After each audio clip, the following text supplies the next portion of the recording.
The fancy wedding planning folder landed on my desk with a thud, gold embossed letters gleaming in my bakery's morning light. The Harrison Montgomery wedding. My sister's $1 million wedding. And she had no idea her cake order had just been handed to the one person she'd spent years mocking. I'm Kate Harrison, owner of Sweet Dreams Bakery, and this is how my sister's attempt to plan the wedding of the century gave me the sweetest revenge possible. Just last night, I'd sat at our parents' dinner table, listening to Victoria gush about her engagement to real estate mogul William Montgomery. The budget is unlimited, she bragged, waving her massive diamond ring. Will says I can have anything I want. The top wedding planner in New York, designers flying in from Paris, and the most exclusive bakery in the city for the cake. Speaking of bakeries, my mother turned to me with her practiced look of concern. Are you still running that tiny shop, Kate? It must be so. Challenging. I took a slow sip of water. Sweet Dreams is doing fine, Mom. We have a 6-month waiting list for custom orders. Victoria laughed. A waiting list for birthday cupcakes? How cute. What my family didn't know was that those cute cupcakes had just been featured in Vogue. My tiny shop had a client list that included celebrities and socialites who valued discretion over publicity. But I learned long ago that trying to defend myself was pointless. Actually, I started, but Victoria cut me off. Will and I are booking Le Petit Gâteau for the cake.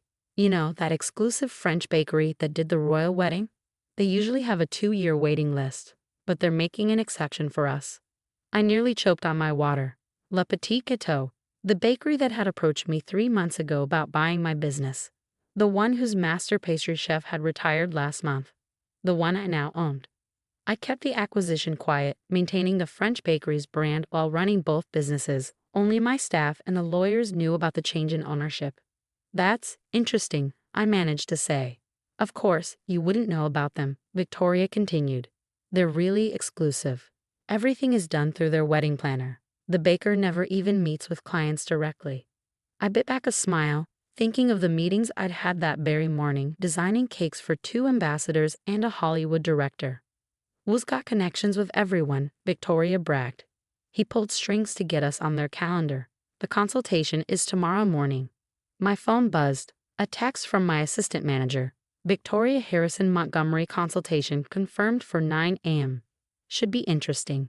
I'm sure it will be perfect, I said, standing up to leave. Good luck with the consultation. You're just jealous, Victoria called after me. Still playing with flour in your little kitchen while I'm planning the biggest wedding New York has ever seen.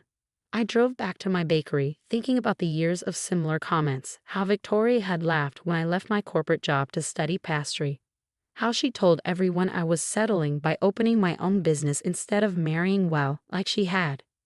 Even my parents saw my passion as a cute hobby. At least it keeps her busy, they'd say, as if I were a child playing shop. None of them had ever visited Sweet Dreams. They didn't know about the awards, the magazine features, or the celebrities who ordered under fake names. And they certainly didn't know about Le Petit Gâteau.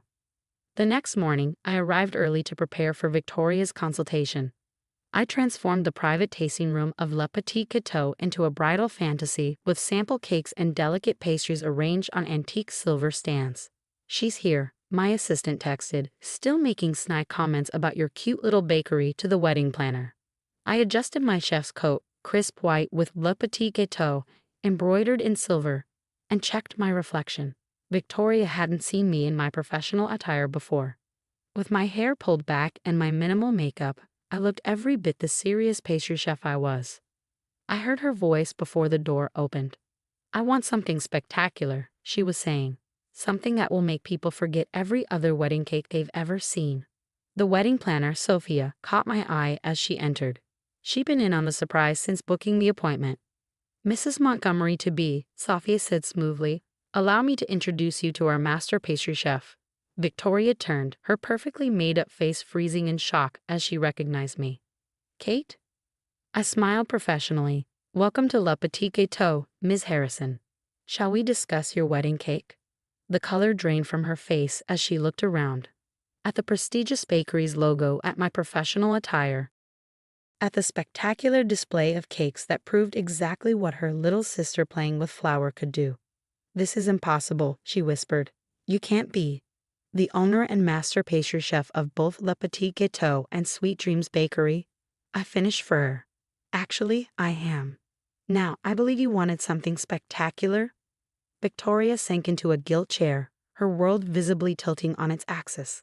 The sister she'd dismissed for years wasn't just a baker. She was the baker she'd been bragging about hiring. Does Will know about this? She managed to ask. Mr. Montgomery has been a client of mine for years, I replied calmly. Those birthday cakes he orders for his mother? The ones you've called divine at every family gathering? Those came from my tiny bakery. The wedding planner hid a smile behind her portfolio.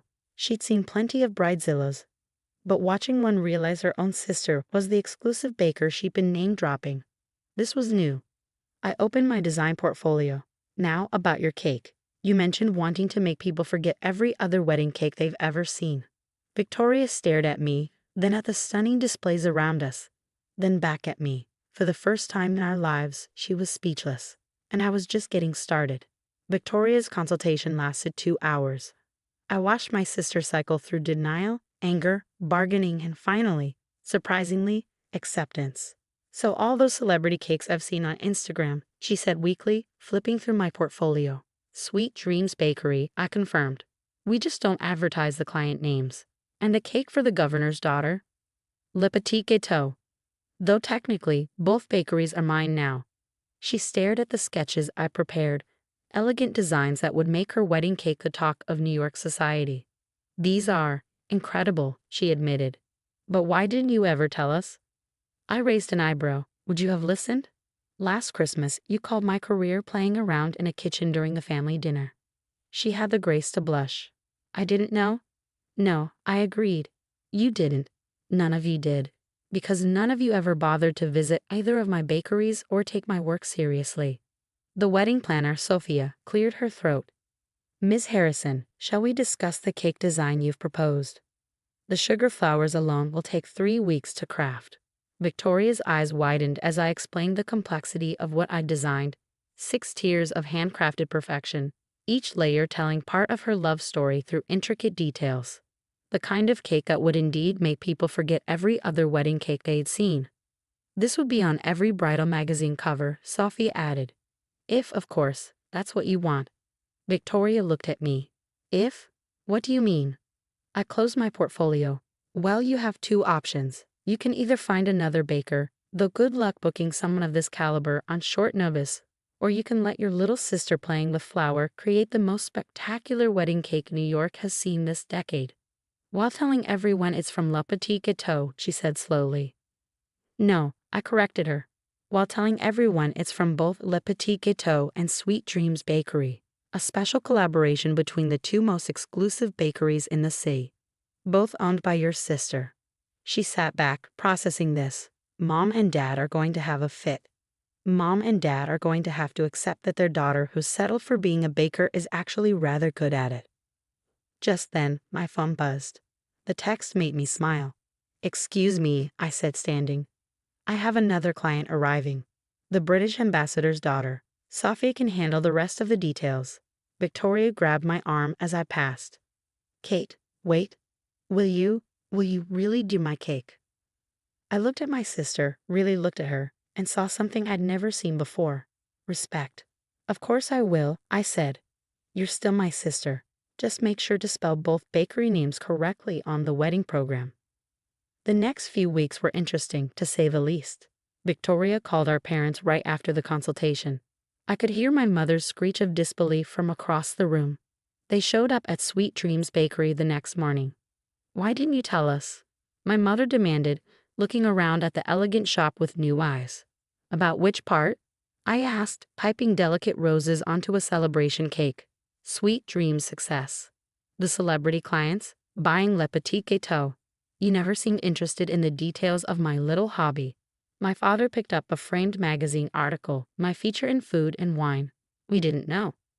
You didn't ask, I corrected him. You were too busy bragging about Victoria's engagement to notice what I was building.